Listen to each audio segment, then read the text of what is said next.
Happy Wednesday. Welcome, everyone. As you can see, I have guests with me tonight. I'll be right back. And Troy, the retro toy princess, and Hello. Action Figs, who just vanished. Something suddenly came up. Yeah, and it's all right. He He'll be fine. he had plans, I guess. But yeah. So those of you who've been watching for the last, I don't know, 3 or 4 episodes, you have seen me working on the custom of me in the future as I'm working through my 40 plus years of trauma. So yeah, this is my therapy. Excellent. In this case, it's therapy. So Oh my gosh. I know, right? So yeah. So what are you working on tonight, Allison? So what am I not is the question. Actually, I grabbed one of the project boxes, which is full of Origins pieces and various things I've collected to do some Motu Origins Princess of Power. So Oh, nice. I've got a Dark Star Marvel Legends head that I pulled the hair off of and repainted. Okay. That will become Glimmer from the Great Rebellion. It's my hope that by working on these a little bit, Mattel will finally announce some Princess of Power toys in a couple weeks. Because that's often isn't that kind of how it works? You start working on a custom, and then like you get that notification that this is what they're coming out with. Like, really? Yeah, right. Really? That's what they happened with my first Motu Origin custom was Wondar, and right. I mean, it wasn't right after I finished him, but not long after I finished him. Because it was my first in a long time, so it Yeah, I'd finished my Naugahyde custom, and then all of a sudden they announced Naugahyde. I'm like, really? Yeah, I've got about. Thanks so much. I've got 2 of the classified Scarlet from the G.I. Joe movie. That it's a great figure. That's my. I really actually like that figure a lot. My goal was to make classified Glinda. But then I realized they can't necessarily make a vintage style Glinda because she's part of a HasLab, but they most certainly could do a classified retro. Yeah, they could do a retro version of her. Yeah, there are a couple options they can do there. So, so I haven't started. I would say that's probably the highest possibility with them is because they want to get the most use out of those molds as possible. Oh, yeah. And Scarlet was just one extra use of it. And then they'll have Quarrel. Yeah. Which is the Action Force version, basically, of Scarlet, but she'll have blonde hair.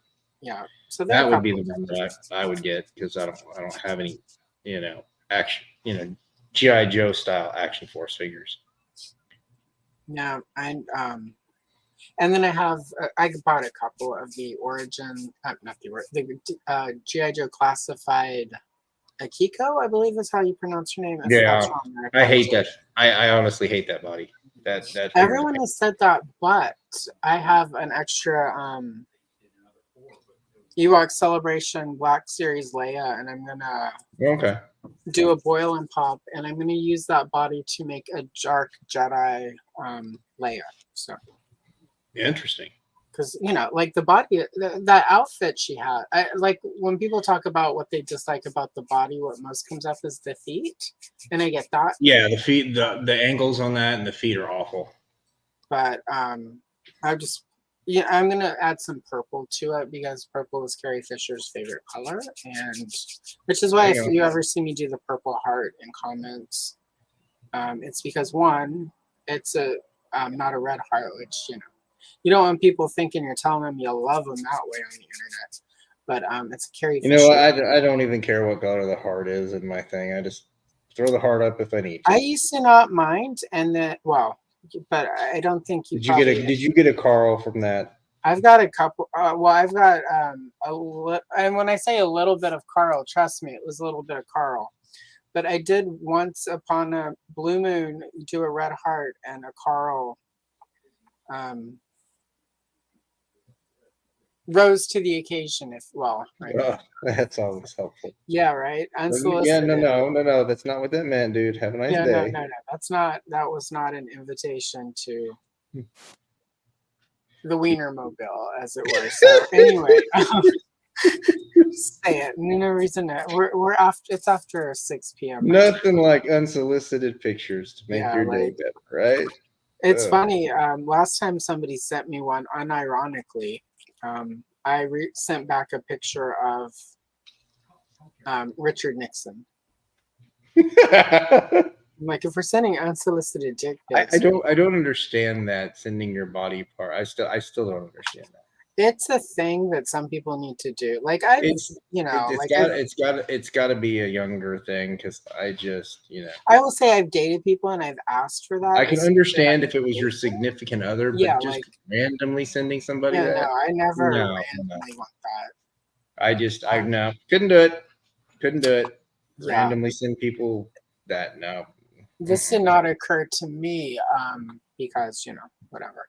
But I recently saw a post where somebody had gotten a request to share their version, and but they use the P word. I'm gonna try to keep that because like you never know when YouTube's gonna jump in and try to censor something or demonetize. Just call it private. We'll leave Yeah, it the private. privates, the frontal starfish, if you will, and but he used the P word to describe it, and so she took a screenshot of his picture and sent it back, and he's like, "What's that?" She's like, "Well, you said you wanted a picture of Mm-hmm. And so he got a picture of himself, and I'm like, it's a little hilarious, but that's just freaking. It's a lot to unpack there, but at the same time, it was. I guess whatever floats your boat and makes you happy, but come on. Apparently, he was not. According to the screenshot, he was displeased by this turn of events. So, Well, we love that for him. You send it unsolicited, that's what you get, fella. Yep, that's pretty much. Just telling you. Have at least enough respect for yourself not to do that. Nobody wanted to see that, Carl. If they ask for it, it's a different story. Then we can talk about it. Yeah, like if somebody says, "Hey, then we can have a debate about whether or not I feel comfortable." Well, yeah, because you never I know. trust you enough to send something like that, which takes a lot for me to trust somebody to do that. I had somebody I dated one time, and we were to that point. And they're like, "I don't think I trust you enough to see that," and I'm like, "Well, you at least have good instinct." So, yeah, exactly. Because I am spiteful. I would worst came to worse.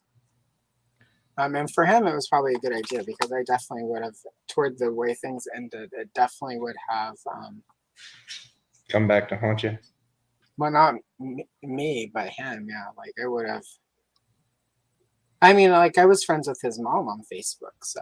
Oh yeah, that's not. Did you make this? Not conducive. Are you the one responsible for this? I can see that. I can see that causing some. Yeah, that could be interesting moments. Yeah. Yeah. So what I'm doing is I am painting his armors. I'm going to go ahead and paint them blue, and then I'm going to put purple highlights and gold and silver on the rivets. I had originally planned to do something different, but I decided since blue's my favorite color, it's not necessarily this shade of blue, but I wanted something that would pop once he's together a little bit more. It is an action figure, so it doesn't have and to the be. blue that I'm using is Game Color color night blue. Nice. So if you're trying to figure out this blue color, there's your tip. Just My the tip. preferred paints are Vallejo. Don't like using anything else. I need to. Well, I shouldn't say don't like anything else. I really do like Monument Hobbies Pro Series, but they're just so damn expensive. Right. Like super expensive relative to the other paints. The first time I did a custom, I got that Testor Hobby paint. Oh God, I can only imagine how bad that was. Yeah, I tried to put it. Yeah, the enamel.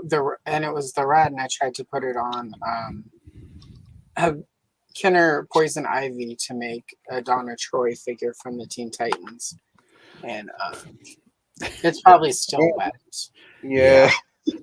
I made that mistake my first custom also. Just went and grabbed some model paint and. Well, thankfully, when I started customizing, there was this thing called YouTube. Yeah, there was not. When I go and figure out what I wanted. I did my. Oh, sorry. Go ahead. Oh, I got the idea to custom because I had just bought the first issue of ToyPherapy. Yep. I was just going to say whatever that. Section. Yeah, whatever year that was my first true custom. Yeah. Let's put it that way. I mean, as a kid, when I was a kid, there was stuff that happened, but that was my first attempt at like taking one character to make other characters. Mm-hmm. Yeah. I still have. I used to love the Toy Fair Chop Shop. Just one moment, because I think I may have shown some of you pictures of this before. I'm gonna have to stand up. I apologize for my butt. You're fine. While you're doing that, I will say hi to the few people that are here. Buddy, what's up, Lawrence? Happy's sort of back. He's back and forth, so he'll be popping back in. Henri's here. What's up, Henri? And Rhea Black is here. Hey, Rhea.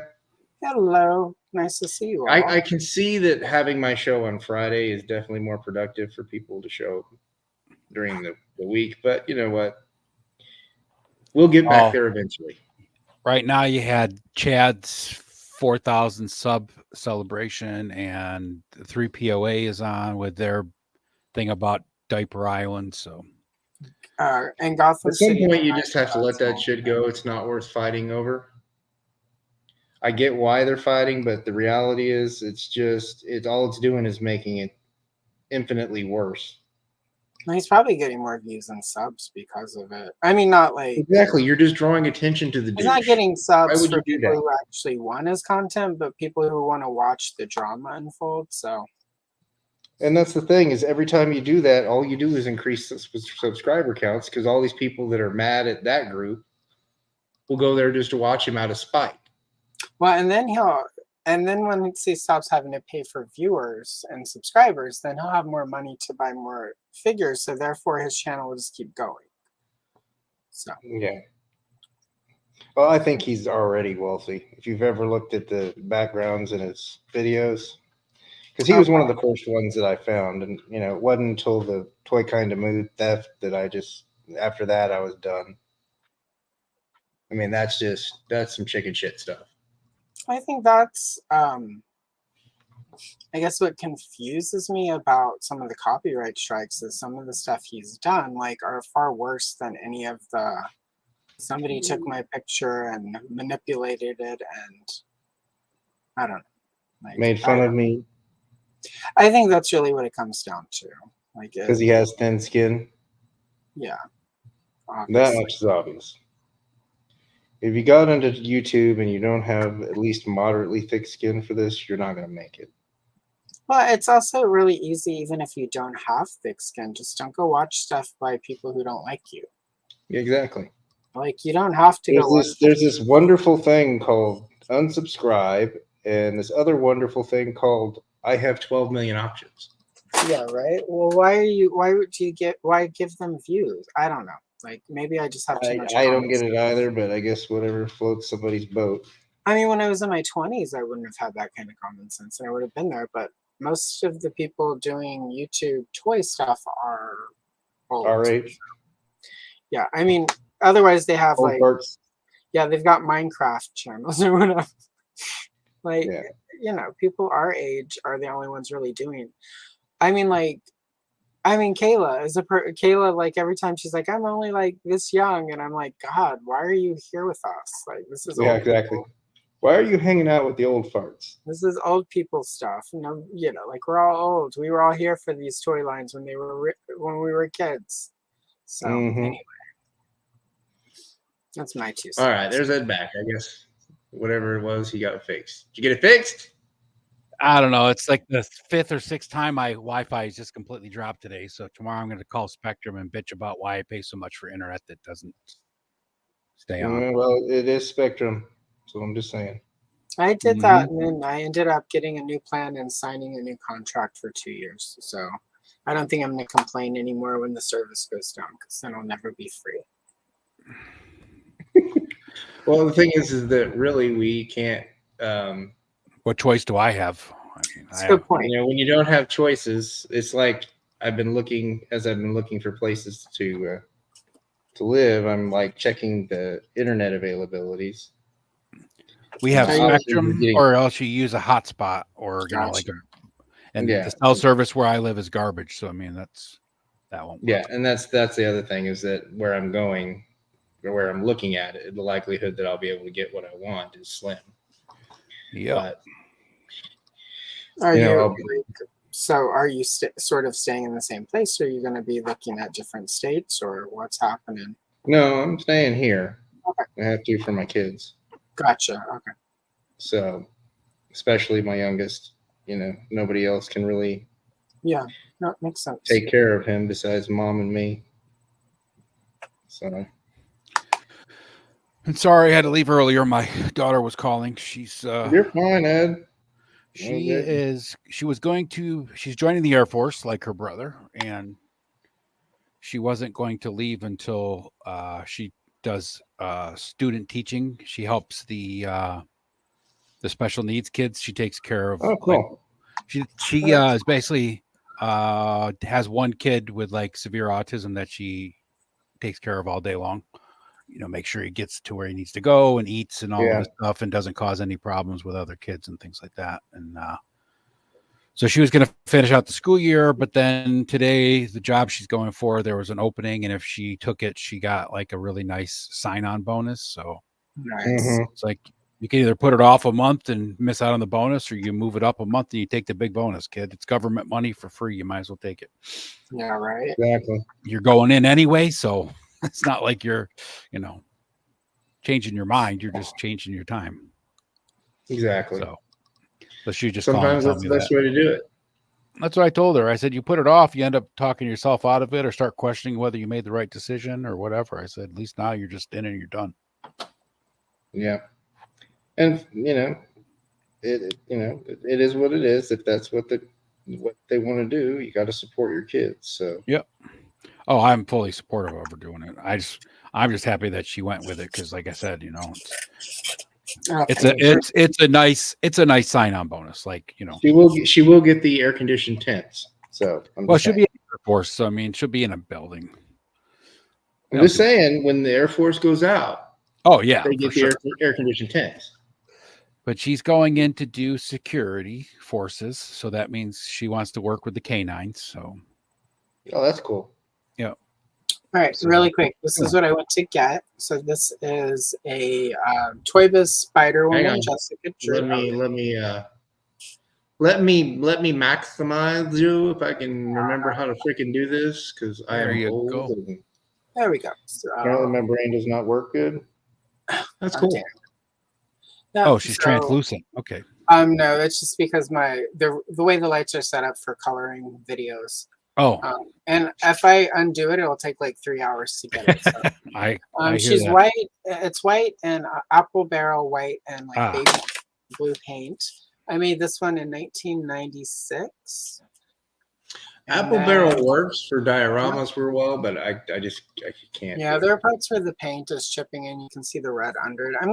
I think I'm gonna touch them up. This might be one of my first like just straight up custom videos. And then the Bane from the Batman Returns line as Hawk, and that's still the original. Yeah. like red leather thing from the Hobby Lobby craft section. So anyway, Nice. I Well, still have the this. apple, These are- that's pretty cool. The apple barrel paint works all right if you're not going to move them around and stuff, you know. One, it dries matte, so like they're not Yeah. sealed at all. It's just like 20, almost 30 years of many Yeah. layers. Over, I did use gray primer because my dad did like engine stuff, and he was like, you know what you should do that would help that paint stick. Yep. And that's what we ended up doing with that poison ivy. Was he showed me how to tape down like the face and the stuff that I wanted to stay flesh tone. And then he took his gray primer that he would use like on engines and paint, and then the tester enamel paint for the red worked. Yep. But it's probably still wet because by this point, the plastic is probably it's in a box somewhere. It's up here in the Pacific Northwest with me. I did see it last time I did a big move and was packing. The first custom I ever did is I turned a Kingpin into a Santa Claus, and I turned a Robin into one of his elves. And of course, yes, I used Tester's red enamel paint, and they stood there like as a Christmas decoration for that year. And then I had them displayed on like one of the old, like the ones that are in the holiday villages, the white snow mats with the glitter. So at the end of the year, when the season was over, I just wrapped them up in that and put them in the box with all the Christmas decorations. Not realizing. Yeah. When I pulled them out the next year, they were covered in white cotton and glitter. So they were pretty much destroyed. So yeah, best laid plans sometimes. Yep. It was a good lesson. So sounds that's like all that matters. New Year's Eve party I had one year. I woke up covered in glitter and cotton. Was there a Carl involved in that? Probably. That was the year that you remember how. Well, I don't know if any of the kids watching this will remember, but remember how you could go get those big bags of like cotton stuffing to make like pillows with, and yeah. So I have one of those right now, as a matter of fact. 95-ish, 96-ish. I lived on my own for a bit. And for whatever reason, it was like, hey, Mom, remember how when I was a kid, you would make tie-dye and you'd make those big pillows. And so we went and bought all the stuff, and she helped me tie-dye some stuff. And anyway, it, of course, got destroyed at a party. And it was the same party where, like, my friend was like, look, you need to put this glitter body spray on it. It'll make you smell so good. And it did, but it's just I had never used any glitter product before other than like craft glitter, and that was how you discover like it's 2 years later and oh my god, I just pooped. I'm still finding why glitter. is there glitter in the poop?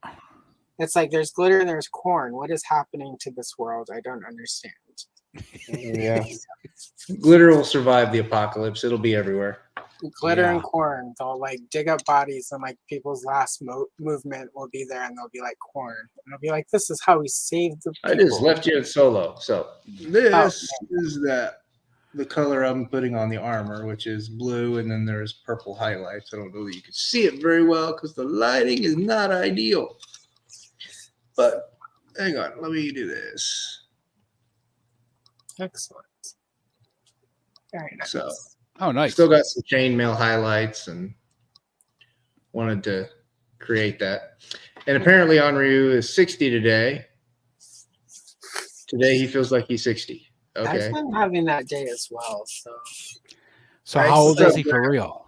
He feels like he's 60, but is he 60? We are trying to do the best we can with what we got. It's been an emotional week. And speaking of emotions, yep, giraffe. That's true. I am going to share screen.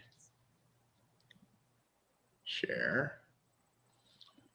And one of the new things that I'm doing on the show. Henri is 41, so he's not younger. He's the baby in the group. He is the baby of us three. Yeah, that's for sure. It's true. So I'm going to share this, and I'm going to talk about it. Because one of the things that I've done most of my life is suppress my emotions. And not a healthy thing to do because they tend to leak out. So all of our emotions contain gifts and to help us truly grow as people. You deserve to let yourself experience all of your emotions and to treat yourself with kindness and care. What I put on my post, if anybody's following my Instagram, every day I'm doing one of these painful thoughts. There are things that pop in my head, things that may have meaning to me, that whatever I'm going through emotionally, maybe that day I'll post something about it and do these kind of hopeful posts is what I hope it does. So with this one, I said part of the amazing thing about being a human being is that we're able to have a wide range of emotion. Think of your feelings as waves on the ocean. They come and go, rise and fall. No feeling lasts forever. And anger and sadness are necessary, helpful parts of the human experience. But when we try to suppress these emotions, we are unable to truly thrive as people. Part of having a full life is feeling all of your emotions. It is beaming with joy and feeling like your heart is full of gratitude during some moments. It's also experiencing heartbreak and disappointment and truly letting yourself sit with these feelings. Our emotions are there to remind us that we are human and that they are meant to help us process our version of the world we have. And I'm taking a course right now in neuro-linguistic programming, and it's an interesting thing because they have this concept of everybody has their own internalized representation of the world, which legitimately do, because all of us have we could be in the same room with someone and have two different experiences because of the way that our world is shaped in our head. And when I was typing this out and thinking about it, it really kind of made sense in that, the more I suppressed what I was feeling, the angrier I got. Yeah. So, it's one of those things where I'm learning to recognize when I'm feeling something and deal with it and process it and move on from it. Which NLP course are you taking, Aaron? It's just an NLP course. It's David Kelly. He's out of UK. Yep, that's the one I took and got certified in. So I figured might as well. I mean, I can do things with it. It gets it gets really good, and the test, I will tell you, the test for certification is not easy. Yeah. If you're looking to get certified, I wasn't looking to get certified, but I'm looking to get certified in that and in hypnotherapy. Yep. So I figured, why not? I have a I might as hypnotherapy well course. change up my patterns and find the easiest, most effective way to help the most people, because I can help others. That was my problem. I was busy helping others and not helping myself.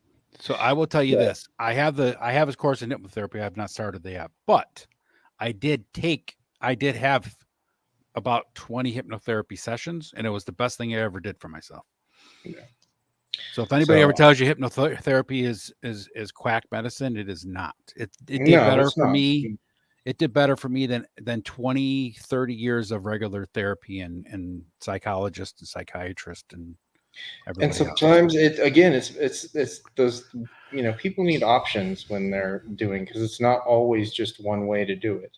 And doing something like this is gonna, at least expand my skill set, and at the very least. And it'll allow me to help people, because that's, I know that's what my purpose is to help others one way or the other. And well, you have your calling is definitely to help other people. You just need to remember to help yourself when it's necessary. Yeah, I know. And that's kind of been my problem. I'm really good at helping everyone else, but when it came to me, it was just like, there's not enough hours in the day for that, right? Yeah. So now I'm realizing that, that's probably not the most productive use of my time, nor helpful in any way. So there's a reason they tell you to put your oxygen mask on first before you go. And I've said that several times to myself lately. It's like, you got to take care of yourself first. And getting back into my normal schedule of stuff, even though it's a different day, but doing the things that I enjoy has made it a lot easier. It's never a good time when something falls apart, but tacos fall apart and we still love them. Tacos are so good. And Tacos. honestly, I've said this many times about this community, and I cannot say how much it means to me to have this community around me that's been supportive and understanding. And, I don't know where I would be without the people that are in my life. And for that, I'm eternally grateful. Well, I can tell you that I went through what you're going through about 3 years before you did.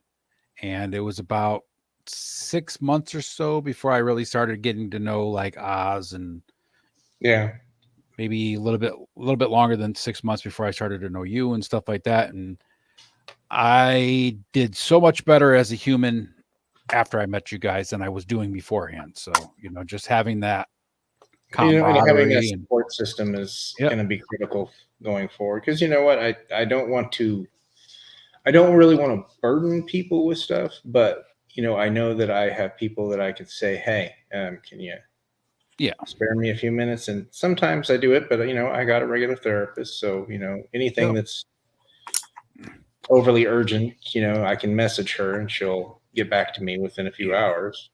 But sometimes it's just nice to have those people you can go into fire up a group chat or send a message to and just say, life is shit today. And they can say, yeah, probably is, but tomorrow's going to be better. So just and keep going. That's the thing, is nothing is permanent until it is. And really the only thing that's permanent in this planet is taxes and death.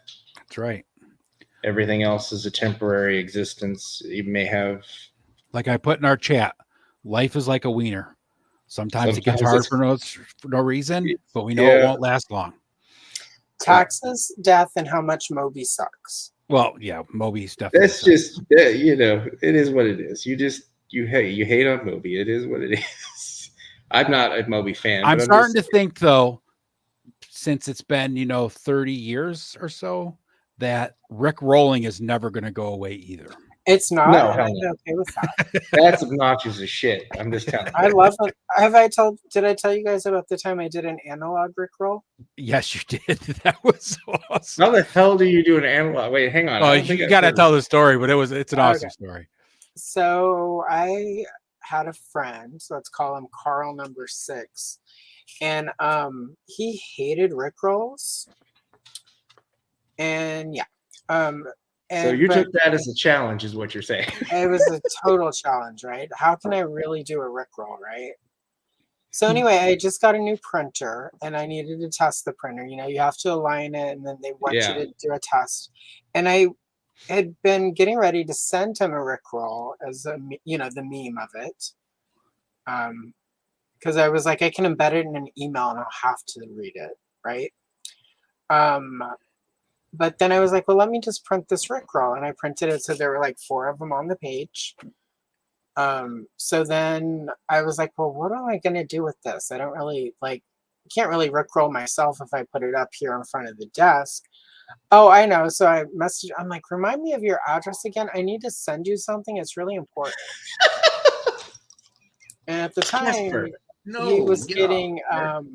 he was getting some of his mail at my house for reasons. And but he had just got a PO box that he could go to, right? And he was like, oh, okay. So I went and I mailed it, and I'm like, it should be there any day. Of course, in this case, it took about 6 days to get to, even though it was literally like from one end of town to the other. And some of it was he kept missing when the place where his mailbox was open, because it was like a UPS store or some such. Yeah. Like one of those stores where you like Mailboxes Inc. or whatever. And so he kept missing them. So every day for like 6 days, he was like going and missing. Finally, he's like, oh my God, I can't wait. And he was just thinking it was something amazing that I had sent him. And so I was like, so he's like, I'm here. I'm like, okay, I need you to turn on your phone and like video call. I need to see, like, I want to see your face when it's so amazing. You're not going to believe it. And so we've got 6 days of build up. He's been telling people, oh my God, Allison sent me something. It's going to be amazing. She's the best, right? And then he opens it and he pulls it out, and it's that printed out Rickroll. Oh, that was precious. He was really not happy, but I got to witness it on video phone. I'm pretty sure he threw his phone. So yeah.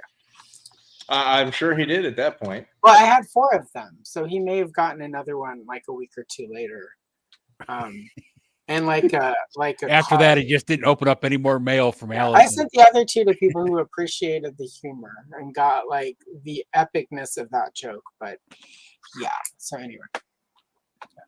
It's all right. You can't make everyone happy. I made myself happy, and ultimately, isn't that what counts? That's what matters. Yeah. At the end of the day, it's the friend you make along the way, even if it's just yourself that you've befriended. It is definitely on the petty scale of petty. But that's It right. was so petty, and it was amazing. It's like, but it's the kind of petty where nobody really got hurt. I mean, yeah, No, sure, exactly. No, money, and you he just threw wanted his to mess with the phone. head, and that sometimes But that's what you got to do to get somebody's attention. It's like, hey, yeah. I wonder. I should print up some. And I have the nice cardstock paper and gold leaf and stuff. I could send like a really fancy card, and then when There he you go. opens it inside, it would just be like really badly shitty printed. I'll go in and like convert it so that it only prints in black and white and it's pixelated and. Yeah, make it like 1990s printers. Oh, I wonder if they still make those cards that you can record a message in. Oh, those are fun. Oh, I would imagine You go they get one do. of those and then record it so that when it opens, it's just like the opening of the Rickroll. Yeah, there we go. There you go. What's up, Project. Travis? What's up, Travis? Hey, Travis. Allison and AA Ron. Yeah, Yeah. that's right. Travis can say that. I mean, he didn't even know that Spaceballs was a ripoff, so we have to give him a little grace. He can get away with it. I will allow it because it's Travis, so we're good. So I got on this PowerCon Shira body that I got for $5 from China because it has no head. But I sculpted with so it's going to be Perfuma. Because don't ask why, but I have an extra vintage Perfuma head, so it's going to go on the body. So I just need to let that cure. Well, I'm going to have to get the hot air gun to do that because it is sculpted. Casper, why are you going psycho? But it's going to look pretty good. And then I have, it was a Barbie flower crown, but I'm going to cut the flowers off to make Perfuma's belt. And then I just need to paint it and cut out some fabric for the skirt, and she's done. So quick and easy. Nice. I just have to remember to do all that little extra shit because that's what I always forget to do, and then paint it. So. Yeah, I'm currently doing a light black wash on this body because there's bubbles that I don't like. And then for whatever reason on the back, I don't know if it's bubbles from the original print or stuff that I did while painting, and I don't remember. But I figured I would give him a little tone down on his bright ochre yellow body, which might have been a bit much. Possibly. So, but that's okay. But I buy the pre-mixed washes. Aaron, what is the stuff you are talking about that you use to restore your brushes? What's that called? You can either use Winsor Newton or Winsor I use Newton. this stuff, which is the Masters. It's like a soap. Yeah. And you just rub Winsor the brush Newton on was it. what I was trying to remember it last night for removing The decals. Winsor Newton one is great if you want the one that's already a liquid and you don't have to do much. It's just it's more expensive, so yeah, that's why I kind of use it sparingly. I use it. We were just talking about removing like tampos and stuff on our stream. Yeah, right? And that's what I do. I couldn't remember what it was called. I knew it was Win something, but I kept wanting to say Winstead, and I knew that wasn't it. No, yeah, it's Winsor Newton. Yeah. So a little bit more detail in that upper body. Oh, that looks good. And now I get all of this stuff was sculpted, the legs and the arm. So yeah, it's gonna get the black wash. Okay, I've never bought a wash, so how much does buying a wash cost? They're the same price as the paints. Okay. So about $4 a bottle, $4 or $5, depending on where you buy them. And why do you prefer to buy them instead of just watering down paint with a little bit of dish soap? It saves time for me more than anything. Okay. It's just a time saving. Or I'm just lazy. I don't know which one. Take your pick. All of the above. Yeah. I should probably make some washes and actually save them, like get some baby food type jars. Yeah, and that would be another thing. But yeah, I like to have my paints for if I was going to do washes, I would do washes with something like Apple Barrel because it's not. Well, and I'm sure Travis has all those extra baby food jars from like his office when he eats lunch. So. Yeah. I love that it took you both like 5 seconds to realize that. Yeah, I was at first I was like, did she just say that? But then it was like, oh yeah, she said it. Oops. Yeah, I wasn't really realizing what you said. It was realizing that you actually said it. Yeah. Oops, did I say that out loud? You know what? And we're all guilty of that at some point. I'm guilty of it a lot. There was one time we were on a bus. Because I know you're gonna find this hard to believe, but I get road rage really bad. No. So that was part of why I liked moving to the Pacific Northwest. There is pretty decent public transit options up here, and I was late because sometimes it's not your fault when public transit is involved because sometimes the drivers are slow, or in this case, some dude who was on a bike trying to save the environment got on the bus and was just taking his time securing it. And I'm sitting there like annoyed. And I'm like, oh my God, this hipster douchebag needs to like just fucking park his bike and get the shit over with. God dang it. And then I'm like, oh shit. She says dang it and says what the shit earlier. So, I'm gonna measure my cuss words. Well, she only has a few dimes left for the day to throw in the swear jar. Right? So well, and it's PG rules. You can get away with some of it, but not all of it. I can talk like an old sailor, so. But it was me, but I had like my iPod on, so I wasn't like necessarily realizing I was talking out because it was so long ago we were still using iPods. And I was like, oh, shit. That right as everyone turns and looks at me, because it's also that thing where you think it's an inside voice, but because you're on an iPod, it's not an inside voice. Mm-hmm. So. There was that foreign commercial where that chick had her headphones in, and it was like an Apple whatever the iPods, what are they called? AirPods. Thank you. Yeah. I think it was an AirPods commercial, but it was from like Germany or something. And the chick had her AirPods in and she was farting and everybody in the bus is like dying. And she doesn't think anybody can hear anything because she's got her she can't hear. Yeah. Right. Exactly. She can't hear it. But then she goes to get off and everybody just staring at her, like giving her the death look. It was pretty funny.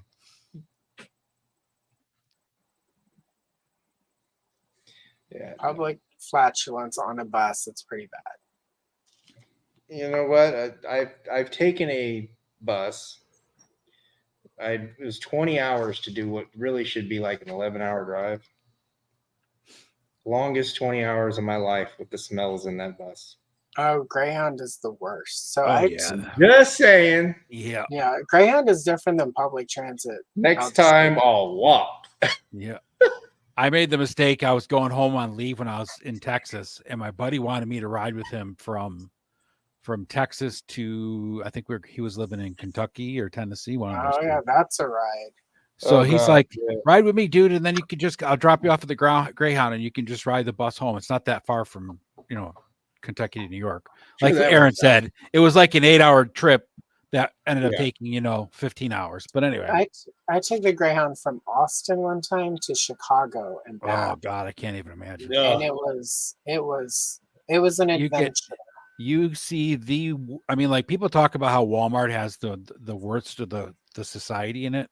Yeah. There is nothing worse than riding a bus. It was it was odd, but so when I got on the bus in Chicago, there was an older gentleman. He was wearing dark sunglasses and he had a really bad black wig on. It was like a Dorothy Hamill. You mean a toupee? No, no, it was an actual wig. A Dorothy okay. Hamill cut, like the bowl, right? Oh, But it was, nice. I think it was maybe a child's wig because it was not, Not it sized was, right. his head was Yeah. too big, right? So he And he had probably like, went into his wife's room after she passed away and said, "I'll just use one of these." well, he had one of those newsy caps on, like this little like paper, like those hats, like they wore in newsies. And he had the wig, and he was wearing a big giant pair of dark sunglasses, right? And he was in a tracksuit, and the entire side of his face was a giant scab. And he had a giant paper bag on his lap, and he had like $17 McDonald's dollar cheeseburgers, and this was like 98, 99-ish. No, it was 2000. It was, yeah, 2000. And he had a, like the dollar cheeseburgers and this giant brown paper bag, and that's all there was in it. And he was sat across the aisle, and I would just every so often look over, and he was just continuously, and the it was such a big scab that when he chewed, like it would crack. I really had that moment where it's like, this is an inch, because I'm like, I'll take the Greyhound to Chicago. It'll be lovely. I'll get to see the Yeah. countryside and Get to enjoy the country, and it's back then it was like a fraction of the price to ride the bus as it was to fly. Yeah, it was like $60 round trip because I got some deal Yep. through, like, because it was when I was working in .coms. Yep. So I got some deal at the .com where it was just like round trip and like $60. And I'm like, Yeah, that's and a then- good deal. Then the bus stations are really, really horrible. The worst bus station was the one that was just like the side of the road, like somewhere in it was after, what's the state on top of Oklahoma? That would be Nebraska Kansas. or Kansas. Nebraska. I think, yeah, it was like one of the states where you kind of have to go through like a tiny corner of it to get to like Illinois. And So it was Black just Wash did the blue eyes. it was just like on the side of the road. This bus stop was on the side of the road, and there was like a little outhouse. Yep. And there were like 1,000 of us on this bus, and the driver's like, "We got to stop here." And he had somebody waiting there with like a thermos full of coffee. There was nothing. Keep fat for fingering us. that button. I gotta quit doing that. So Yeah, on my way from Kentucky to New York, we had to stop in one little tiny Kentucky bus station. And I'm like, there can't be anybody here getting on the damn bus or getting off. And there was, but it was basically two outhouses, one with a star and one with the moon, and then a vending machine in the middle of them. That was pretty much what it was. I wish there would have been a vending machine at the one we were at, because I would have got something. Because all I had was I had stupidly bought a plate lunch the night before, thinking, oh, like this would be perfect. It's got mashed potatoes, but then it's like it was the middle of the night. It was dark, and then the next day it was all cold and congealed, and like my fork disappeared in the night while I was zoning, because you don't sleep on Greyhound. Like you think, oh, I can sleep on it, and then of course there's the guy with all the cheeseburgers and stuff, and the big giant scab. Yeah, and you got the you got the people with the 17 kids that don't take care of them, and like. And I kept getting stuck next to people who wanted to be friends. Like, yep. The one time I did doze off, the woman next to me woke me up, and she's like, "Oh my God, like, did I tell you about?" And I'm thinking, no, you didn't, because we're not friends. Why would you have told me about that? And then I don't remember the story. I just remember buses are definitely a different experience overall. Oh yeah. I was on the bus waiting. We got at this one stop, and it was like kind of a bigger town we were at, and these two women get on the bus, and they both have these like maybe 1-2-year-old kids. Oh, Back then I had kids, so it wasn't that bad. But these two women, right? They come up on the bus. I'm sitting in one seat, and there's two. I was by the window, and there was two seats on. There was like 3 seats on each side of the bus, and I'm sitting in the one farthest to the window, just waiting for the bus to roll, because we were told it was going to leave in like 5 minutes. These two come on. They throw both their kids in the seat next to me. And then they just go off the bus and have a cigarette. Like, what? Like, you just leave your kid? Like, well, there's an adult with here. I don't care. I'm like, wow. With a stranger? That's safe. Yep. Okay, so right after lockdown, right? Like whenever things are opening up, I'm going to a doctor's appointment, and I'm on public transit, right? And there weren't a lot of people out and about, because it was it was like the second generation of the lockdown where it's like some stuff was open, but not everything. And even though stuff was open, not everybody was leaving. Well, I later look back and like that was the good part of the not quite part of it. Anyway, though, so nobody's really riding any of the buses, but the buses are running, and I'm on the bus because I need to go to a doctor's. One of those appointments that didn't happen because it's cosmetic or unnecessary, or you don't really need those mental health meds that bad, do you? No. Oh yeah. Ask anyone. Those are kind of hard. You need those. So there's nobody. It's the driver, and then I get on the bus. There's nobody else, so I pick a seat. It's still the part where you're supposed to be wearing masks outside of the house, and public transit really cracked down. I was, like I know there are people like, oh, why are you still wearing masks, you dumbasses? It's like some of us have been locked up in a house for like almost a year now, and we don't have immune systems anymore, and I don't want to get whatever you had. And even before the pandemic, you look dirty. I still didn't want to get what you had, so it doesn't really matter. Right. You look, sir, you look sticky. Please go away. Yeah. Anyway, though, this lady gets on the bus and goes, like, I've got my bag right in the seat next to me so that nobody can sit next to me. Why? Because the fucking bus is wide open. There's nobody on this bus but me and my bag and the driver. And this woman gets on and she goes to sit, and I'm like, oh no, my bag's here. And she's like, I was just trying to be friends. And I'm like, not today, you're not.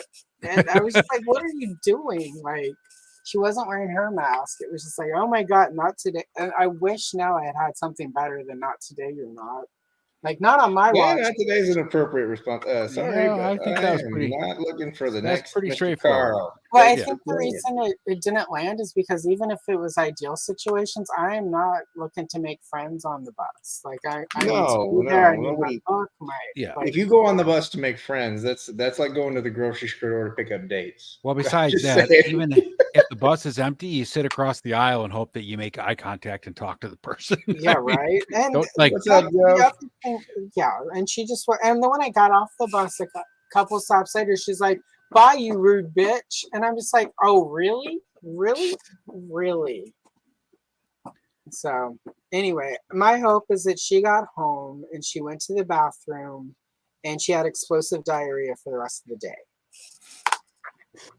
Because, like, what? So my ex-wife is a nurse, and they kind of knew about the pandemic before everybody else did, because they're in the medical profession. That's where I got my 2 bouts. Yeah.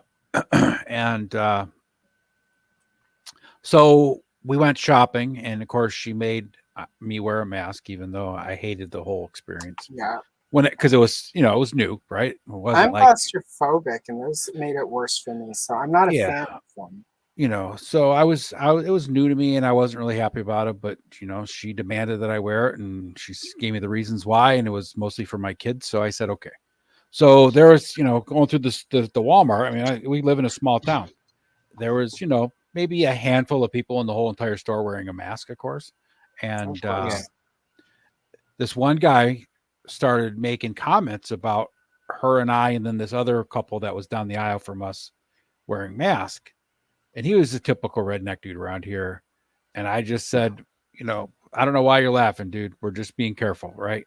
And he's like, oh, it's just stupid. It takes away your liberties and blah, blah, blah, blah, blah, whatever, right? You look ridiculous. What is this, fucking China? The whole thing, right? Oh, my God. Here's the thing about that. So 6 months later, he passed away from COVID. See, and that's the thing. Have respect for other people. It's a very simple thing. Yeah. It's not about you, your poor liberties. Yep. They did this shit in the 1920s when they had the outbreak of Spanish flu. Yep. People were complaining about their liberties being taken. Look, it's not that complicated. Have respect for other people. Keep the shit on your mouth. Yep. Well, I mean, I'm going to be really rude right now, but some of those people need to just keep wearing the mask because I shouldn't have to look at what you look like. Well, I mean, there are some people that just need to be filtered out of the gene pool, but, we can't do that. I like the mask because I can mumble underneath my breath and say things and, make faces. I like it because I could make faces underneath it and nobody's looking at me like I'm insane. Because I'm really good at keeping my eyes like a poker face, and I can move things with my mouth and be like, you're a fucking idiot. Yeah, exactly. I can be I have a little more freedom to do things in my mask than I do outside my mask. Anyway, by the end of the COVID, I really enjoyed wearing the mask everywhere, and it took me a long time to stop wearing the mask. So I hated it at still first. wear it every once in then a while when you get those notices that COVID's coming up, and I'm just like, here we go. Gotta get it back out. And of course, I have to wear it. I wear it at work because we work with, chemicals that you definitely don't want to be inhaling unless you'd like your lungs to turn into popcorn by the time you're. Yeah, mine are way past that, so I don't worry Speaking about of popcorn, I went and saw the Phantom Menace, and I got the jumbo popcorn, and that was all I ate that day. But I ate the whole thing. Oh. And then I was leaving. The girl was like, "Do you want your free refill?" I'm like, "No, I do not." That's my dinner. That would have killed me. It's like, ma'am, I just binge ate, and I have not had a binge eating episode in like 5 years, and it's because I literally sat here and like shoveled food and. But you got a lot of fiber. I did. Oh God. So you're good. There's a benefit to eating a lot. And magically later on, there was kernels in her poop, just like she said. Yeah. I know. Corn. It's magical. Corn doesn't do anything. I thought this corn was popped. Why is there kernels here? So there was one time, and I tell this because I suffered through it, so everyone else must now too. So there was this one time I didn't eat corn, but yet there was corn the next day, right? Then that night for dinner, I ate corn, and I never saw that corn again. So I think the original corn, the corn time traveled to warn me not to eat the corn, but then I ate it. So. Oh, interesting. But it creates a time paradox, because if I don't eat the corn, then how does it come back in time to warn me? My fear was always the fact that I know that I chewed the corn because, like, I'm an animal when I eat, right? And I chew a lot. And even my ex-wife used to get angry with how much I would chew my food. And so then, you have your BM the next day, and you're like, how the fuck are there whole kernels in here? I know I chewed this all. It just doesn't make sense. It's like corn has magical powers. It's magic. You can fucking time travel. It can regenerate. It's It grows in your intestines. Yeah. That was my favorite when people were like, if you eat that, it'll grow in your stomach. Oh yeah. Like, if you swallow the watermelon seeds. Yeah, that's what it was always, watermelon seeds. And then the bubble gum stays in your intestines forever. Oh yeah. It's gonna make your appendix rupture. I take comfort in knowing that my parents were boomers, so they actually believed all of that. Of course. Yeah, actually, my mom. And now that whole generation believes everything they watch on Facebook. TikTok. Yeah. I've had to say they don't know what TikTok is. It's Facebook. Oh, my dad knows what TikTok is. He won't watch my videos on YouTube, but he will watch them on TikTok. So whatever that. But it's the young generation that listens to everything they hear on TikTok. I forgot. What I do have to say is that I have had to remind my father multiple times that we are not related to anyone in Nigeria. We are in no way royalty, and You're not descended from a Nigerian prince. There is not $1 million waiting if he just wires like $5,000 to pay legal fees. I've had to do that. I mess with the scammers. That's one of my things I do. I do mess with scammers just because it's fun. I had one of them impersonate my friend Artie one time, and they sent me a message, and I knew right away it was because ironically, the day they did it, she and I were chatting, right? And I'm like, I've got you in another chat. I'm like, why is your name? She's like, that's not me.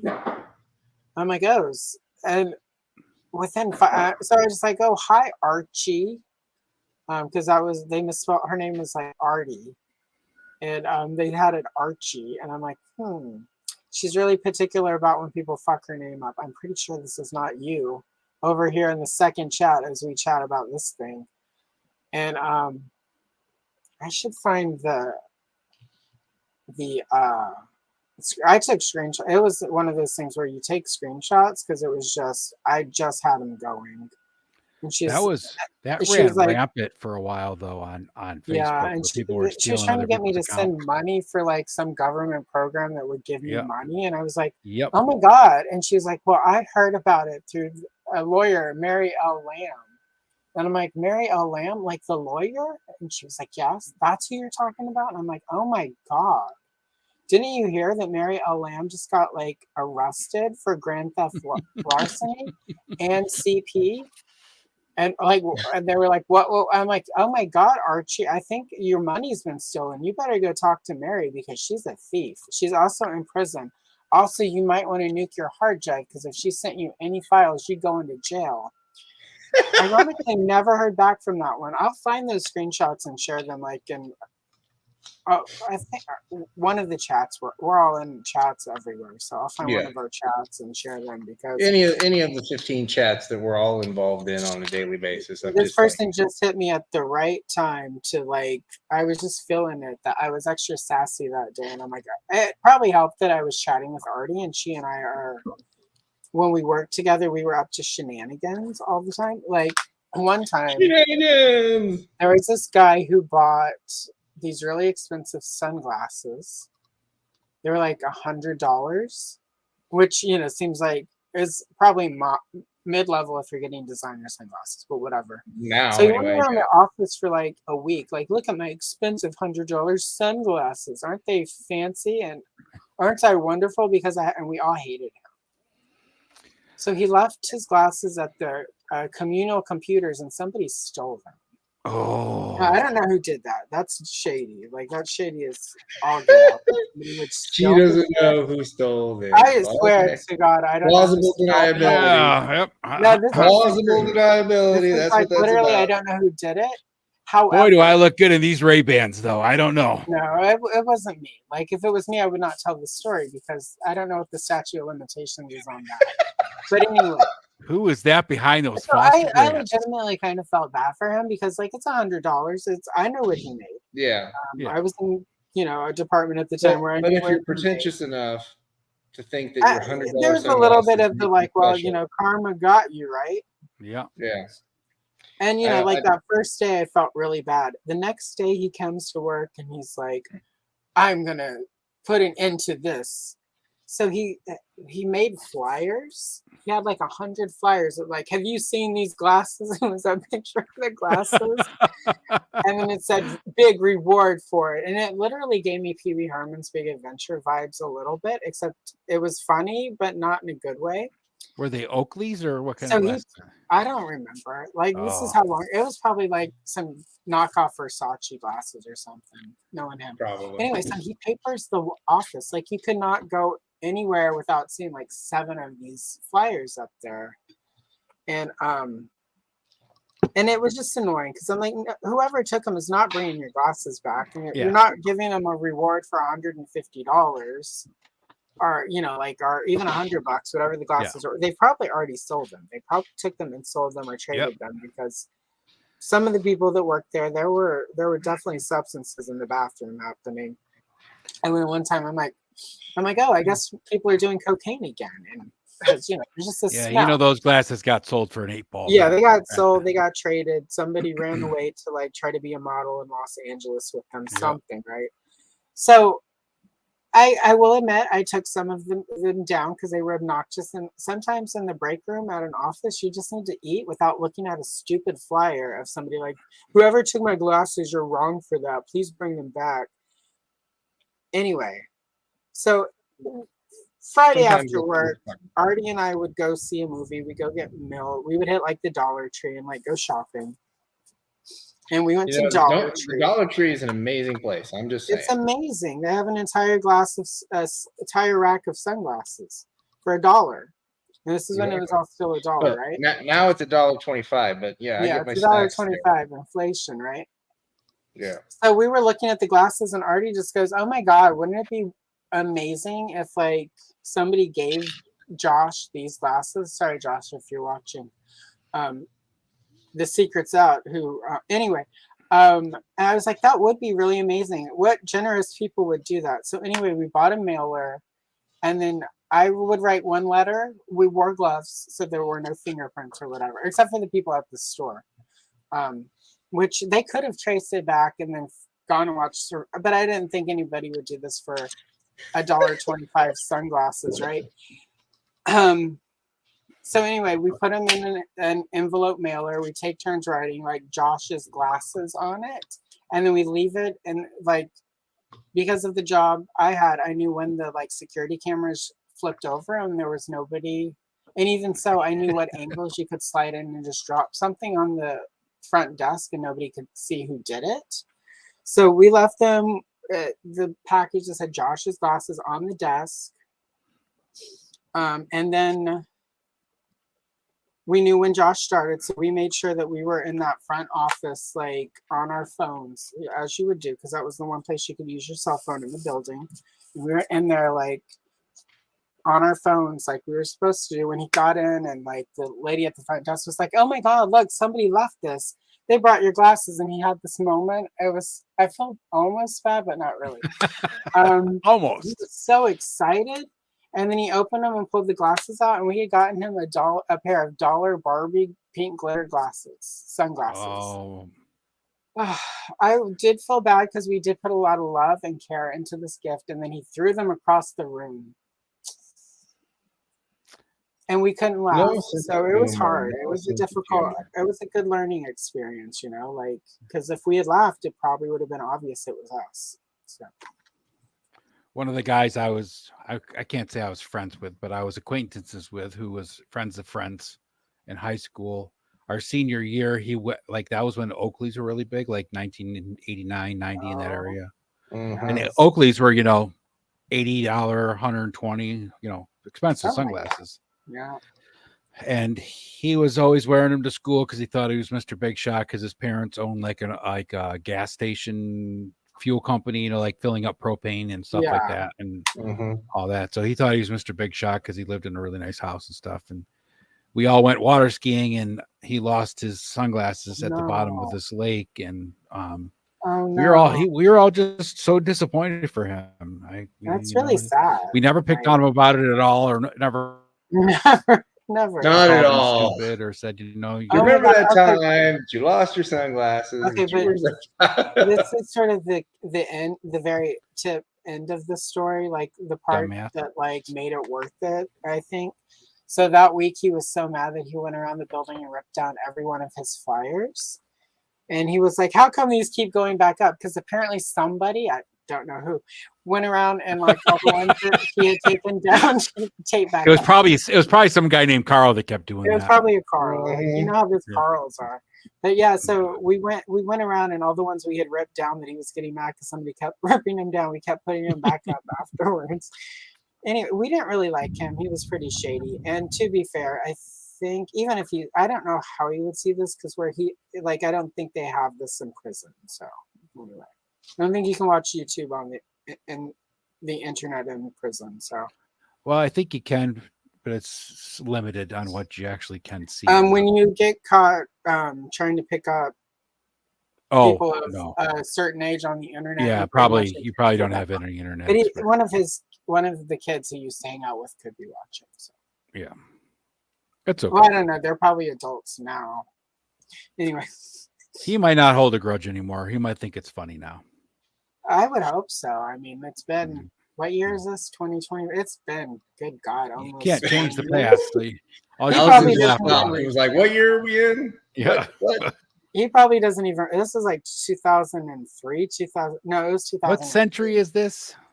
Right. It's like that stupid. It's like that stupid stitch on IG, right, where the girl says, "Do you realize people born in 2023 are going to live to see the year 3000?" Did you send that to me? I don't know who sent it to me. But mental capacity is it full? We're all good here. Somebody sent that to me, and I was just like, "Ugh." Yep. But to be fair, I remember being like 11 or 12 and thinking like that. And then, well, yeah, when you're 11 or 12 and it really doesn't make sense, but she had to be at least, 22, 23 years old at the minimum. Well, this is where I'm going to be really understand, how time works. This is where I'm going to be very Gen X. In my day, we didn't put that all up on the internet because we didn't have it. We were too busy drinking water out of a hose.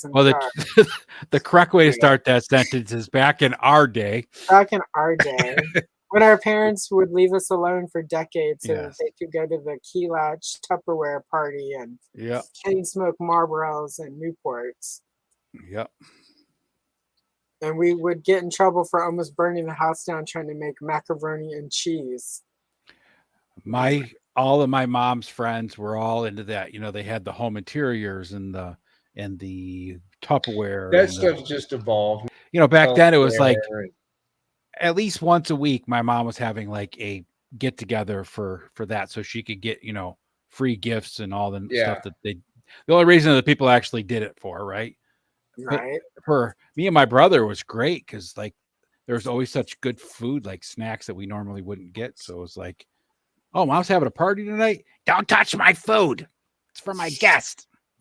Yeah, it's just Aunt Lori and Aunt Nancy and, you know, Lenore. Who gives a shit? She won't care. Big Bertha from down the street, Mom. Nobody cares about Big Bertha. Exactly. Stop inviting her to the house. She broke the toilet last week. Yeah. That's where you go, you know, if you'd feed us differently. Yeah. Oh, my mom couldn't cook to save her life, so it was nice when the guests brought the food. Oh my God. Yeah. To this day, she can't cook. She thinks she can, but she can't. My mom she would get mad, right? Because when I moved to Oregon, I learned how to cook. I mean, it started when I was in Texas before I moved up here, but when I got up here, that's when it really kicked in, where it's like I knew how to make a couple things because I took cooking class. I took home ec. So I learned like 6 or 7 dishes. And right before I moved up here, I'm like, I should learn how to cook. And then I got up here and I learned, and I'm pretty good. And I would say so. And my mom was like, you get that from me. And this was also one of the last conversations before she passed. So I know she's still bitter. Yeah. And Mom, if you're watching, if you're up there, you can certainly prove that there's an afterlife so that you can tell me off. But for a long time, my grandfather is Italian. My grandmother is Irish, but she learned how to cook Italian food for my grandfather, because he grew up in New York City, you know, and that's where they met and everything else. And so everybody was like, "Oh yeah, Grandma's making her," because we have, you know, Thanksgiving was spaghetti and lasagna, Christmas was spaghetti and lasagna. It was never, you know, the traditional ham dinner or anything like that, right? Except for Easter. Easter we usually got the ham, but other than that, it was usually spaghetti and lasagna. And everybody always raved about Grandma's special spaghetti sauce that she made, and everybody acted like it was this family secret recipe and stuff. And come to find out, all she did was buy the ragu flavor with meat and add some freaking regular kitchen spices to it.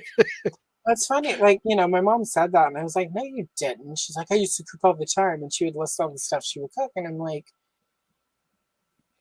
and I was just like, well, yeah, but that's not, you didn't teach me how to cook. And cooking it's not like a hereditary genetic thing where it's like, your mother is a great cook and you will one day grow up and it's not like, you know, like you will inherit the movie the where you get your inherit the gift. Yeah. The gift. Today, Allison, you are the queen of the secret kingdom and you can cook better than your mother could because your mother was a great, it doesn't, you know, it's like I read some books, I did some stuff. We have passed along the genes of when I first came home from the army, I was living with my parents again, you know, before I was, you know, I first got home, and I was cooking every night of the week because I had nothing else to do. I was trying to find a job and everything. And I had taken some culinary classes and stuff because I was planning on going to be a chef. And so I was making all this, you know, really good meat and stuff like that. And my dad was absolutely loving it. So then I met my ex-wife and we were getting ready to move in together. And my dad made a comment one time when we were sitting at the table. It was the last meal I cooked. He's like, so this is the last time I get to eat this good food? And my mom was so pissed at him for like probably a month. She didn't talk to him. And he was like, it is what it is. You know, it had to be said. Yeah. Yeah, she can't even make macaroni and cheese out of a box the right way. So, like, my mom can make stuff like that. Like, she was good at like following the box directions and stuff. But it was just like, she just, you know, like it's my mom, you know, and she made a decent spaghetti. She made a good spaghetti sauce. But even that was something she found like on the back of the box, and she just sort of tweaked it a little. I mean, certainly if she had said, well, your ability to tweak recipes you picked up from me, because that I would have, you know, like tolerated. But It The just only sort of thing my mom offended me. cooked that was really, really good is that she made some of the best grilled cheese sandwiches I ever had. I'll give her that. My mom did. She did It's the. all And this about is, the butter. it's about All the about the butter. butter on the inside, right? With the cheese. Yeah. And American singles, everyone's like they're horrible. Not for grilled cheese. They're perfect on grilled cheese. What my mom would do though with the grilled cheese is on the outside she would do a mixture of butter and mayonnaise, Yeah, and it people. gets it really crispy. So Yeah. it sounds She great. always used the butter on the inside and the outside, but then she used like the Velveeta block cheese. Ooh, that's right. Ooh, Yeah. that would work for that because that's Yeah. pretty much just American cheese in a block. Yeah, and it was so gooey and good, you know, because she put some thick slices in there, so that's pretty much why they were so good. Yeah. It's not a grilled cheese till you have at least 2 slices of cheese in it. I'm sorry. I don't Oh, know who definitely. does it Yep. with one. Oh yeah, it's You gotta got be a hot moderate. You gotta be cheese. a moderate psychopath. Don't give me none of to that budget Why- one slice grilled cheese sandwich I bullshit. also hate when people throw ham on it. It's like it's not grilled cheese anymore. That's like No, a grilled ham and Ham and cheese. cheese. Right. Yeah. All right, so I just finished sculpting hair. Hang on. Solo layout. There we go. So I have an extra Dana from Ghostbusters head, and I gave her like a big weird hairdo, and it's like a light pink that I blended. I had some of the pink Sculpey left over from Glimmer, so Nice. It's a cool hairdo. So, we'll take pictures later. Ed will flock that for you. I could Right? block it. Right? Yeah, I should get some. See, stuff there's the back. purple highlight now on the blue. I don't know if you can see it because the lighting sucks, but Not really, but I'll take your word hang for on. Luckily I have something that can do a very big highlight. Hey, look at that. it. Oh yes, that's much better. Nice. This one Yeah, is I more do. obvious for whatever reason. Oh, that does look good. Yeah, nice. Oh, nice. So I do modify my grilled cheese quite often. Like I'll take the grilled cheese and make it with pepperoni on there, then put some pizza sauce on the side, or there you go. I make a buffalo chicken wing chicken grilled cheese sandwich that's really, really good. So you cook some chicken breast and roll it around in some buffalo wing sauce and then layer that in the middle of your cheese on a grilled cheese sandwich. That's really good. Yeah, you get some more protein that way, that's for sure. Yeah. Technically it's not really a grilled cheese, I guess, anymore. It's a grilled chicken and cheese sandwich, but you know, it is what it is. The original intent matters in that case because Yes. it was originally going to be a grilled cheese and you added stuff to make it more. Yes. So I think you're covered on that. What about an iguana is Derek talking about? I Anybody have know? no idea. Oh, you should scroll back up through the chat for a little bit. Oh, I should? Yeah. Okay. Let's see. Because he started off with that, so I was just wondering. It's around 6:40 p.m. my time. So. Okay, hang on. So 9:40. Just this? 9:40 the real people's time.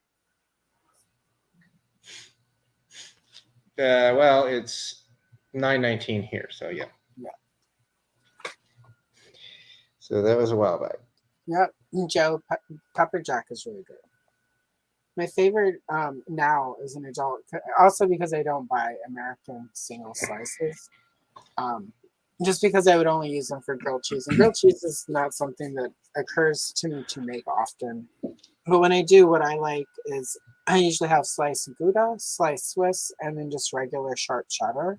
And I like stack all three of those. And You have like a Oh, 3 that's cheese good grilled mix. cheese, man. Especially the Gouda. That's Yeah. fancy. yeah, it's just Walmart, great value. Doesn't matter. It's And- still Gouda. It's got that robust flavor. And Well, and one of the grocery stores buys this always has these little pork chop medallions on sale for like $5. So I'll pick those up and they mark them down. They're nice and thick. And then I get Kaiser rolls and then I'll slow cook those in the crock pot with lemon pepper marinade. And then Ooh. plop those with Gouda on like and Matt doesn't eat like any of the extra stuff like mayonnaise or vegetables, just cheese and meat. But on mine, I'll put like slice I a like couple Matt. slices Me and of him red could hang wine. out for sure. Yeah, Oh, yeah. I'm not about accoutrements. I'm more give me I the need meat, give me the so for potatoes, and I'm good. I like the red onion, and I'll put some mushrooms on it, and then black olives, and then I do that. So I keep Gouda around because it's not always on sale for $5, and Because there's it's two of Gouda. them. They're perfect, and then I we've got the Gouda. So think we discussed my love of vegetables when we colored together. So yeah, we did. I am a vegetable. Like I was not the kid where my mom was like, "You have to eat all of your vegetable." I would eat the Brussels sprouts first, except the eggplant. Fuck eggplant. Eggplant is what the devil use. The devil's proctologist uses eggplant to open them up so they can get up in there and check it out.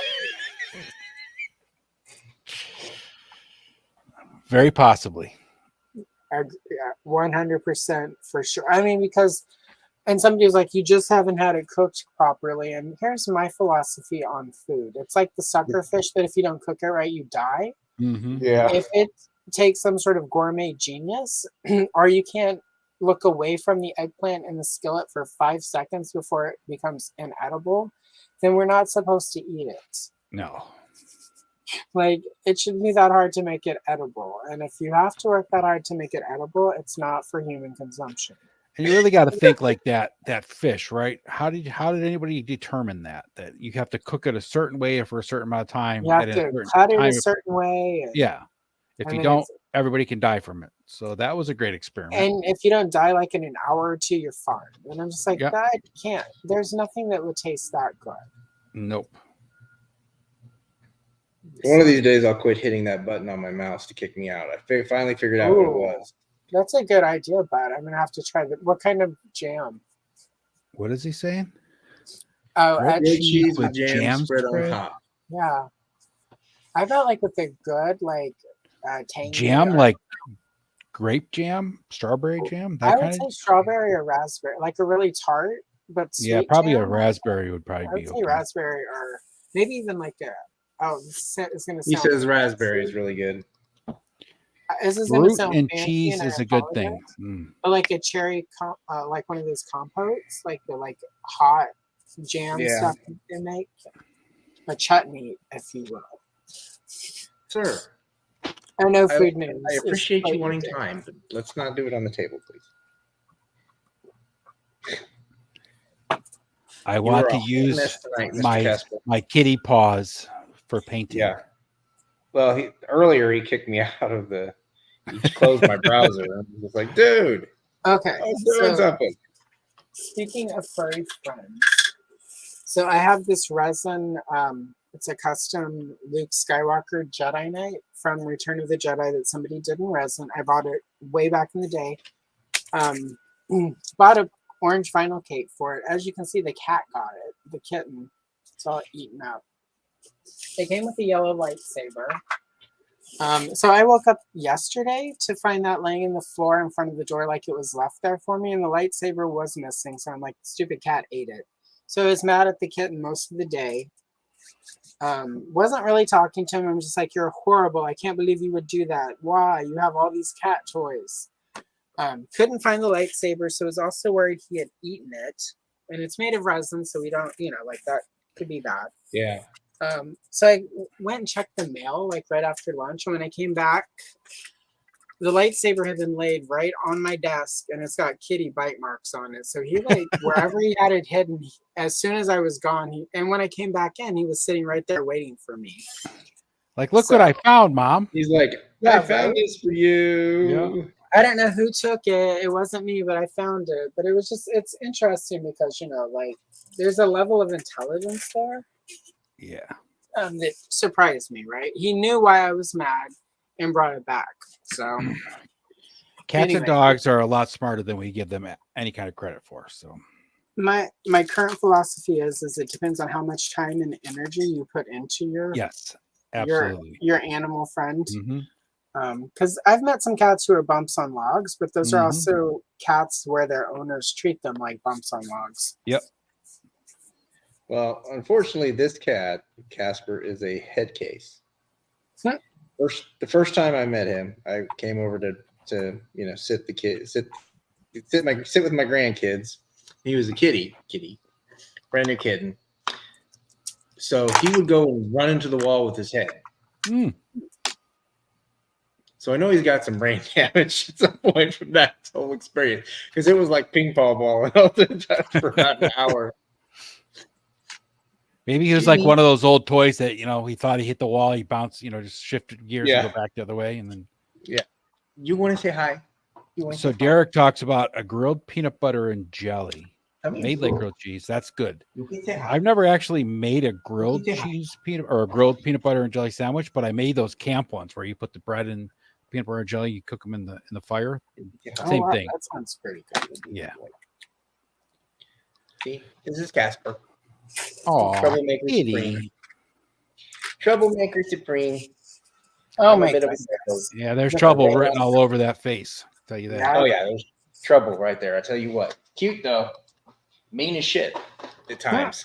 Well, just randomly bites you. Just walks up, bites you, and you're just like, what the fuck, dude? Sounds like it to me. That sounds like a cat. Exactly, right? It's like, seriously? Cats can be such assholes. I love them, but man, they can be such assholes. I get it. Like, there are times where it's like, it doesn't matter how much you like somebody, you just need to bite them and like. Yeah, you want to remind them that you're there. It's like, hey, I'm here. Thanks, Grandpa. Appreciate it. Maybe don't come up and touch me without checking in, sir. Yep. All right. Let me see. We had a cat for a long time when my kids were little. That was basically, it wasn't supposed to be my cat. I didn't want the cat to begin with, but it attached itself to me, so we bonded. And at nighttime, it always slept with me. And when I was home, if I was watching TV, it was sitting on my lap or on my shoulder or whatever, somewhere close to me. I could walk up and do anything to that cat that I wanted to. If somebody else walked up and just tried touching her or petting her or talking to her, she'd hiss and swat at you and everything else. Prior to my daughter bringing home her cat from college that she got for an emotional support animal while she was there, I did not like cats at all. Mainly because I had a lot of bad experiences as a kid, and I apparently had anaphylactic shock holding one. Oh, no. At one point. Who knows if it was related to the cat or if it was related to something else at that point when I was a kid. But yeah. So I've always been kind of hesitant with cats, but that poor cat, it's got 2 legs left on the same side. It had cancer, still does. It's got leukemia. And she's the most sweetest little cat ever. Loving, kind. She's great. I just never thought I would bond with a cat, but I bonded. And when my daughter left to, go live with her now husband, it broke my heart because I was like, "Take my cat! What are you doing?" Right? And that cat loved me. Oh man, that cat loved me. Still does. I get to go in and see her every once in a while when it's not, when they aren't sleeping, because she stays in the bedroom by herself because of the potential for her getting hurt because of jumping. Because she shattered her first leg, she shattered because of the cancer, which none of us knew that at the time, but she was limping a lot, and then it ended up doing more damage at some point, and then they had to take another leg. So her back legs, she has 2 legs on the same side of her body. I don't know how that cat walks, but she does. It's amazing. Magic. It's magic. Cats are magic. She is the sweetest damn cat. Very, very affectionate. Casper, on the other hand, he's kind of hit and miss. He's what I would expect from a typical cat. Yeah, we had to put my cat down because she got cancer in the mouth, and the doctor's like, "Oh, we could do this and that," and I'm like, "Well, how much is that going to cost?" And they're like, "Oh, like $1,800." And I'm like, "And is it guaranteed?" They're like, "No, it could come back in a week after doing it." I'm like, she was already like 17. I was like, "No, we're not going to make her suffer." All that, so. Especially at that age. Yeah, and that was the other thing when she told me about the second amputation. I'm like, at some point you have to end that poor kitty's suffering because, I know that you're really attached to her, and it's really your baby because it is her baby, right? Yeah. But sometimes the best thing Yeah. we can do for those I'm things. mad enough to admit that when we put the cat down, I cried. I was very sad. She was my emotional support, slept with me every night, and And there's nothing wrong with it. Our pets are an extension of ourselves. So Oh, yeah. When we especially like you said, like with that cat, right? I didn't want that cat. My ex-wife and my daughter brought it home, and I was like, no, because I didn't want another pet at the time. We already had a dog, and that was enough. yeah. But look at how cute it is. I'm like, I don't care how cute it is. I don't want it. And then, 2 days later, of course, it was all over with because the cat was snuggling with me. And I said, okay, fine, you can stay. I will be right back. That cat knew what to do, Ed. I'm just telling you. Yeah, she She did. knew how to work the humans. She's like, you know what? I'm just going to go hang out. Really, Casper? Is right now a good time to have a psycho moment? I heard that. Dear God. No psychopath. No psychopath tonight, sir. I appreciate you. And I know you haven't got your grandpa snuggles, but come on. So every night the dog, Sammy, who's down here on the floor, will come into my bedroom that I'm sleeping in and climbs up on the bed with me and gets his cuddles. And then, of course, 5 seconds later, he's like, okay, I'm good. See you later. Goes, lays on the ground, sits in there with me for some of the night. And then as soon as I get ready to go to sleep, I want to put him out because he does this like 2:30, 2:45 a.m. need to go pee break. I made the mistake of letting him stay in there with me one night, and I was like, oh. Yeah, never. Later, Happy. Have a good night, Happy. I did a little more work on this. I put the brighter yellows kind of as an overtouch just to give it a little more. That turned out really good. And I'm almost done. I've got to repaint the rivets on a lot of this, but once I do that, I'll be done and ready to go. And apparently I just missed a whole side on this figure. What the hell? Are you going to seal the whole thing before you assemble it? Oh, yeah. I'm going to seal it before I put it back together because every time I do it the other direction, it always ends up getting messed up. Yeah. Always better to seal it when the parts are away from each other, and then you can actually get it all. Exactly. Still no guarantee that it's going to stop the paint rubs. Oh, no. You're always going to have paint loss unless you shave parts down. And at that point, it's just not. At that point, you're weakening the joint. So it's not like a figure you're going to be playing with anyway. So, No, it's going to be 100% display piece. Yep. It's going to be a constant reminder of where I am at and where I'm going. So that's the best part. That's right. So with that in mind, since Allison is, I'm going to present this next thing. Share. All right. And then I got to find it. I don't want to get my thing wrong here. Want to make sure that my thoughts are completely there.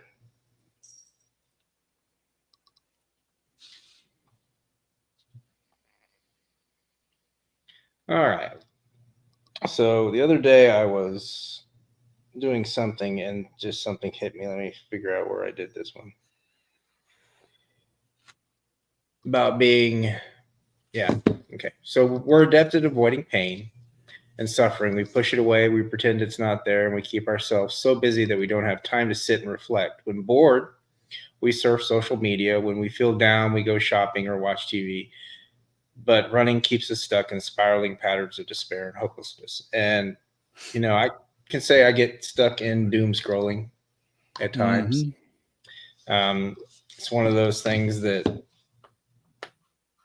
just get distracted, and it's just me trying to avoid dealing with difficult stuff that I'm going through. Yep. So, and the thing is that distracting yourself when you have a lot of things going on is not a bad thing. No, but it's usually usually a better option to do something constructive, like build something or paint or go exercise or something like that. But it's easy to sit there and get distracted and just doom scroll for, you could doom scroll for an hour. Then all of a sudden you're like, holy shit, where'd that hour go? Yeah, and the thing is that every time that we do try to run from that difficult feeling or that difficult emotion, we're running from kind of life itself. I Yep. mean, you're running from your own head, you're running from your own thing. We have to kind of, one of the things that I'm, working on is embracing that pain instead of letting it simmer and fester and One of the trying to things that work I on. had to learn is that the only way you're going to heal or get better or whatever you want to call it is to sit in the shit, because that way you Yeah, appreciate the stuff that's not the shit. And exactly. when you sit in the shit, you figure out what the shit is, and then the next time you're in the shit, it's not quite so deep. And it's when I started doing these, I was thinking about ways that I could produce something that's meaningful, that meant something to me while I'm working through this, healing process. And some days when I write hits just right, and it's almost like these painful thoughts. They're kind of like a journal in a way for me, Yeah. and they're immensely helpful when I'm writing them. But then when I go back and think about them later, it becomes a little more. I can see where my brain is kind of at that moment, because I do It's them in the definitely, morning. definitely I spend my time. a good way to help you reflect when you go back and look at Yeah, it later. it's going to help me see. It's going to give me a record of Yep. growth and health. And at some point, I will probably have less verbiage with them in the or whatever they call it. What is it? Yeah, It's the not comment. description or whatever the hell it is. Yeah, I'll probably have less than that, but still have quotes and stuff like that, things that have meaning to me on that day. Because that's kind of what I do. I look for things that have meaning for me on that day. It's something that's reflecting kind of where my brain is at. Because at some point, I have to acknowledge everything that's happened, process through it, realize that when I'm being triggered and what I'm being triggered with is part of that healing process. And my body spent 40 some odd years in fight or flight. And for the first time, when I'm coming down, I know how exhausted I am from being in that mode. And I get home here, a lot of that just starts settling and washing away because I don't feel the anxiety and the stress and the things being here. Now, do I feel like a burden on my daughter? Absolutely. But it is what it is, and you got to accept life as it comes. It's not always pretty. It's not always perfect. You don't get the Hollywood ending. No. Sometimes you get the porn ending. Sometimes you get the oh shit, what did I do ending.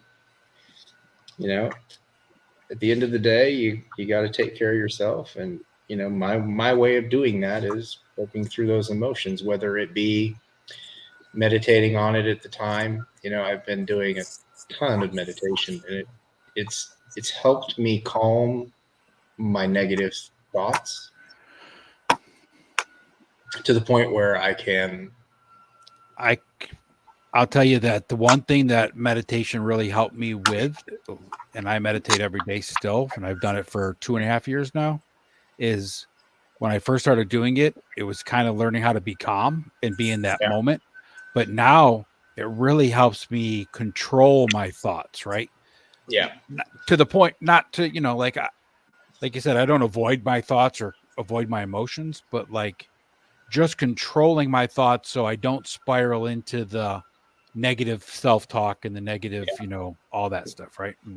Well, and that's the biggest thing for me, was realizing where those voices and those intrusive thoughts came from, because I always assumed that it was me, and I was just broken and wired differently, and that's how I felt about it. And it was literally the first session. My therapist goes, "That's not your voice. That's the voice of everyone who's ever hurt you." And I was like, "Holy shit!" I didn't ever think of it that way prior to that moment because honestly, it had been so normalized in my head. Yeah, you did it for 40 plus years. So Yeah, what else did you know? Yeah, I didn't have any other perspective on that until that moment. And it was just like that moment of clarity was like when it starts, I'm like, oh, no, we're not going there today. Yep. We're not going there now. We're not going to lose. We're not going to let this steal our joy for the moment or whatever it is. You know, the gratitudes that I do every morning after I get done meditating. That's another thing. I mean, I make sure that I do that because it starts my day in a good mood. Yep. And it takes a lot to get me really irritated, but if there's certain specific things that happen in the day, I get pissed pretty quick. So I know that my triggers aren't quite to where I need them because, you know, like, yeah, but you're also in a if heightened I you're also sneeze in a at heightened work, emotional situation right yeah. now too, If which doesn't make if I sneeze at work, it's like, you got a cold? yeah. No, I sneezed. It's Yep. allergy season. Yeah. I have allergies.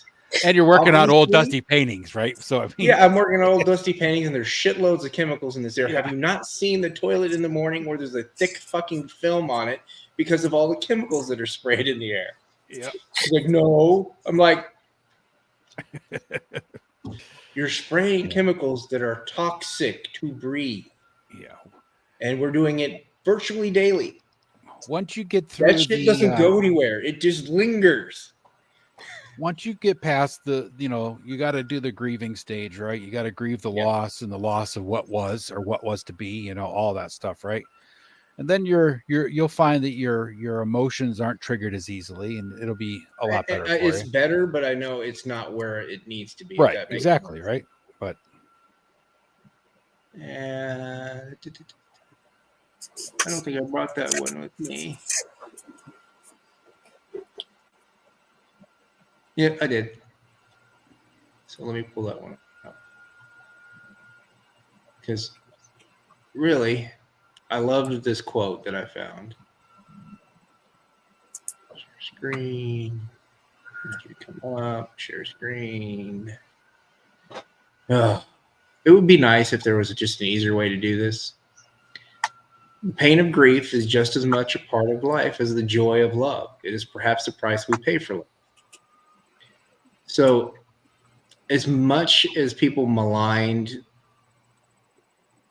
the line in the Marvel series about what is grief but love enduring,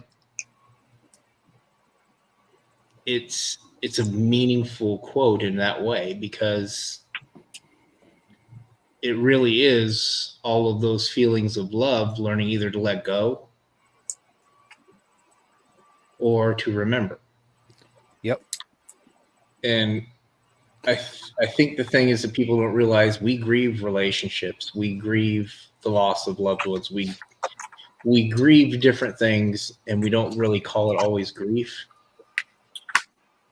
And I think we can minimize that, but there's that grief period that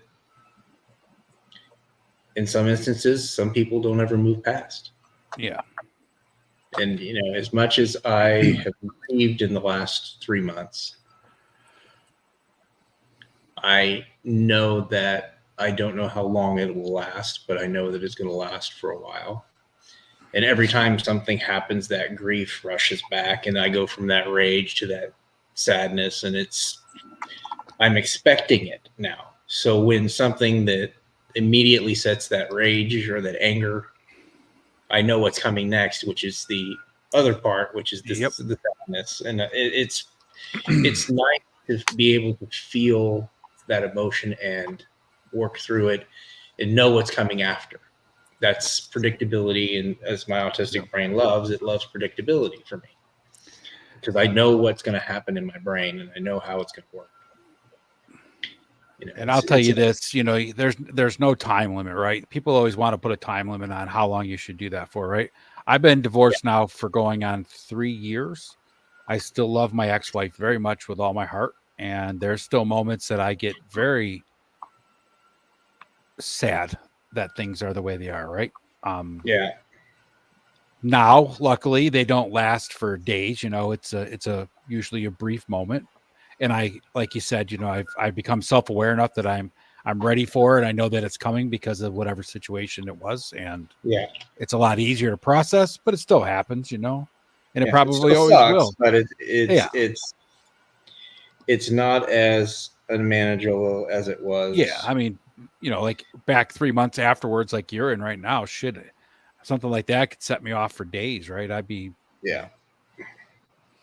And I'm doing my best to make it, at least for me, something that's allowing me to grow. Yep. And I have to do that just because you have to turn that know negative into some kind of positive for yourself, because otherwise you're not going to get through it and survive. But there's a lesson in the pain. Yep. And I have to figure out exactly what that lesson is for me and apply it in a way that's meaningful. 100%. And that's what I'm doing with this. I'm learning that lesson and learning it well, and deciding some things for my future that you couldn't have told me 6 months ago that I would want to do. Yeah. I'm trying to find those things that make me happy again and make me, because I don't even know who I am. I've been in fight and flight so long, and people pleased and did all that stuff. I didn't ever have a time where I would be able to actually say who I am. When you get to that point, I'll tell you this, brother. When you get to that point, especially suffering from complex PTSD, when you being in the fight or flight mode, where you lock the real you into the closet to protect it its whole life, when you finally get to that point, it is such an awakening moment that you'll never forget it. Yeah. And the funny thing is if I hadn't found toys, or hadn't come back to toys, I should say, I don't honestly know where I'd be. Between the community and just reconnecting with that little inner kid for a while, that's what this is really about at the end of the day. It's about connecting with our inner child and remembering that those safe places that toys were for us. Yep. And ideally, you got to heal that inner child before you can heal the adult anyway, because otherwise it's never going to work. So, I mean, doing all this, it allows me to be creative. It allows me to kind of, for lack of a better word, have a short-term goal that I can finish. And when I finish it, I'm happy to move on to the next one. But the lessons that are learned each time that I paint, or each time that I apply primer or work on sculpting, each of those lessons builds on the previous one. Like everything else that we do, if we really think about it, there's a lot of times people will say, well, they can't meet their goals. Well, okay, what did you get up this morning and make your bed? Did you get up this morning and put on your clothes? So those are little things that you do automatically, but they're goals that are set when you get out of bed, right? And most people don't realize that. They don't think about that. So it's an interesting revelation in that I have to learn that it's not a leap, it's a step. Now, there may be times when it's a leap forward and a leap back, but as long as I pick myself back up and move a step forward, I'm good. I've been moving in the right direction. And that for me is growth, because normally I would stay in that self-loathing mindset where it was just eating me alive. Yep. The self-loathing is an easy mindset to stay in, especially when you're broken. Yeah, you don't think about it while you're in it, that's what you're doing. But once you get perspective, you realize that, oh shit, that's what I was doing. Yep. Miss Allison, you've been quiet. I had left, and then I came back, and I didn't want to interrupt. That would have been super rude. So, well, she didn't want to interrupt our bromance, Aaron. I know, it's all right. It's okay, Allison. We'll include you in the group. It's okay. But yeah, sometimes despite what people think, Lawrence, I know how to be quiet and listen. Are you saying you know how to be quiet, or you're mentioning Lawrence because he knows how to be quiet? Because I don't know. Oh, if he that's just one possible. time, like, The only time Lawrence is quiet was when everybody's bagging on him, and then he'll be or when quiet. I'm over talking him, because I can't. Yeah. I do over talk Lawrence, but just that's a gift. That, as that well. takes a lot of skill, I gotta say. It does. Yeah. Yeah. I gotta say.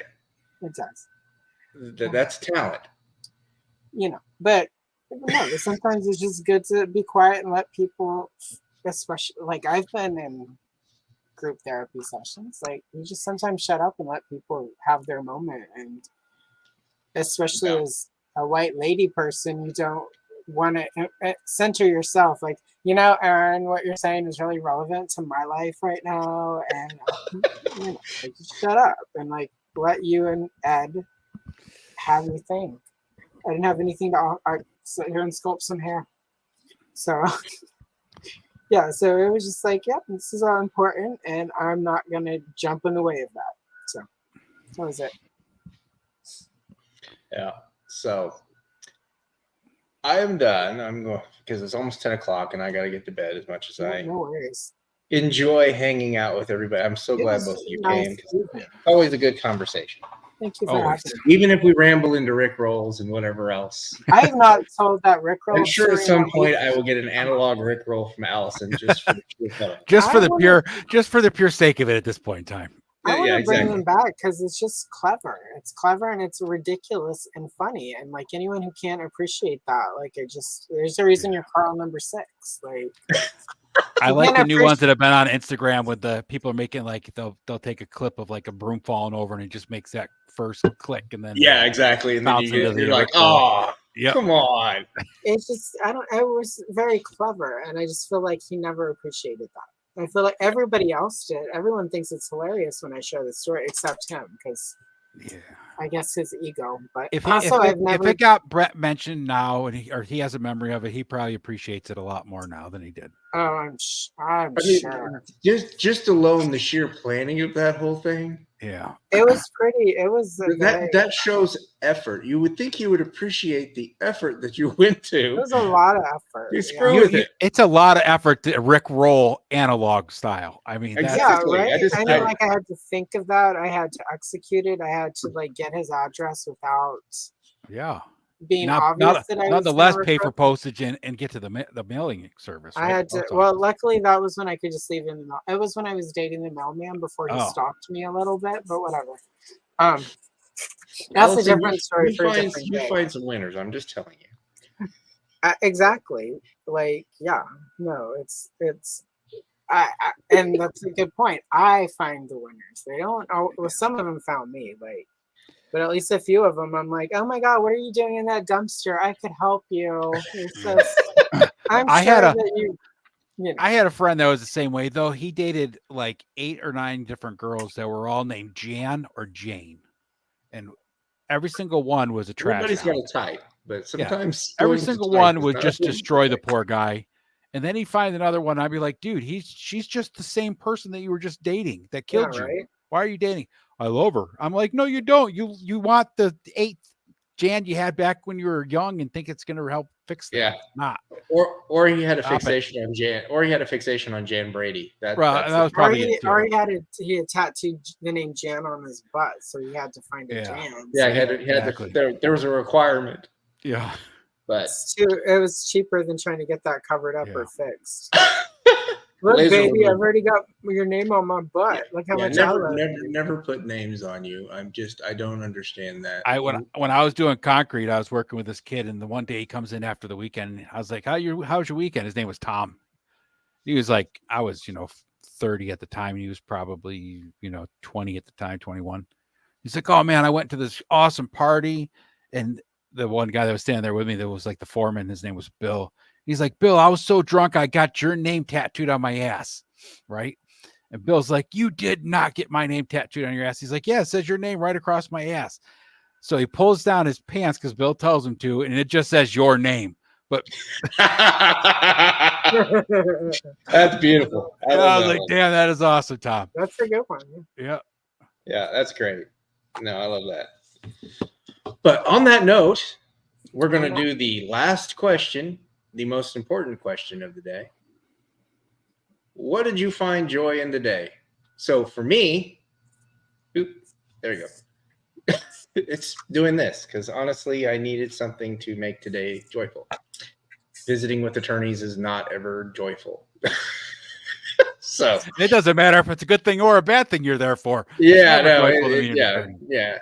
So that was anxiety producing most of the day, and then once I got there and got through with it, there was just this massive sense of relief. Well, good. I'm glad. At least for a little. And then of course I got done early, and so I came home and started prepping for all this and did this, and I feel a ton better. Awesome.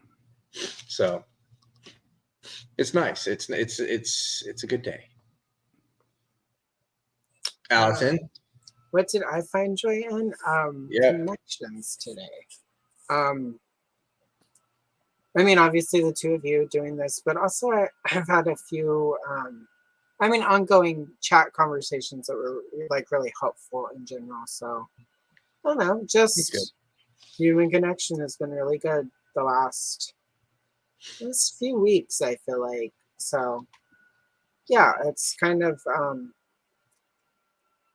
just that of joy in the connections with people and the majority of this community, particularly the people that we run around with, they're amazing people, and they're even more amazing because of who they are, not necessarily what they do.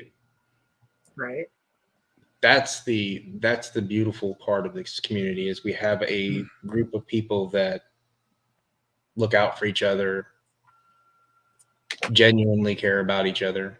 And we could be, pseudo friends, but I honestly feel like I have real friends in this community, people that I can rely on and trust. And for me, that's a big thing.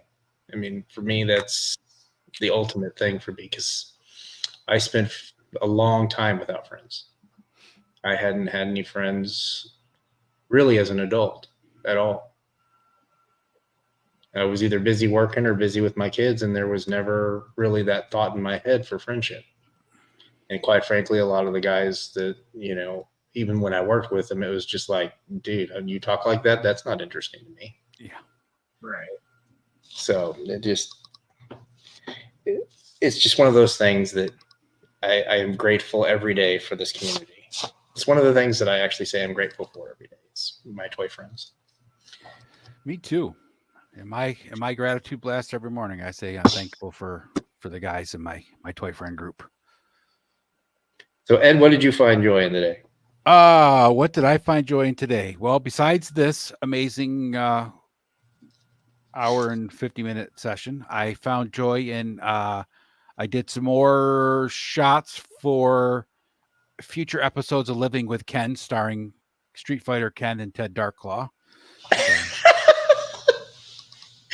I can't wait. That'll be hilarious. So there's a couple up on there's one episode up on Hella Dope right now, because last Sunday Ted made the comment about how he's got extra Kens at us. They ordered, like, with the first Street Fighters all sold out fast, right? So so they ordered heavy on the next ones. Yeah. So Ken's still sitting there, right? And so Ted was saying the other night that he feels like Ken is his roommate. So I started a new photo series that I've been posting on their Instagram called Living with Ken, and it's got Ken living with Ted Darklaw. So I took some more setups for that earlier today. That was a lot of fun. That's hilarious. Now I got to do the tedious part of it which is the editing and adding the word bubbles and all that fun stuff. But yeah, that's at some point, maybe when I feel like I'm confident enough in my editing skills to really do that significantly, I've done it in a few of my like photo montages, but the bubbles always are weird shaped and they're a pain in the ass to crop down. It's just like, forget it. I'm not doing this anymore. So I don't know if you can get it. I don't know if you can get it on iPhone or not, but I just use Comica, which is an app. So it's like comic with an A at the end of it. So it's maybe spelled. I've got Adobe Express is what I use for most of my. So Comica makes it real simple. So if you want to try it and you can get Comica, I would just definitely try it. It asks you to pick the picture, and then it asks you to pick the size of the balloon or the shape of the balloon, whether it's pointing this way, that way, Yeah. a word, or it's either a speaking or a thought balloon, and then you just pop it in there. You get to place it where you want it. And Well, that would definitely be a lot easier than sitting there trying to resize and reshape Yeah. and resize and reshape. Yeah. That's why I started Yeah, using that one, because it makes it so easy. So I go in to Canva and I get all my pictures set up for Instagram size, and then I export it back out to my phone and put the bubbles in there afterwards. And that way I know, because sometimes you make the bubbles before you put it in Instagram, and the way Instagram messes with your photos sometimes. Yeah, that's annoying. The good thing about Adobe Express, they have the same thing where you can actually choose what you want. So it's like, if I need a YouTube thumbnail, I can choose that template. Yep. Or if I need an Instagram story or an Instagram that's what I use Canva for. So it's the same thing. Yeah. Thanks, same Joe. thing. I'm glad you're enjoying it. But that's what I have found joy in today. So thank you for having me on. This was a good time. And I love hanging with both you guys. So I'm glad you guys came. With that, folks, we are going to say goodbye. But before I say goodbye, I'm going to remind you, if you can be anything, be kind.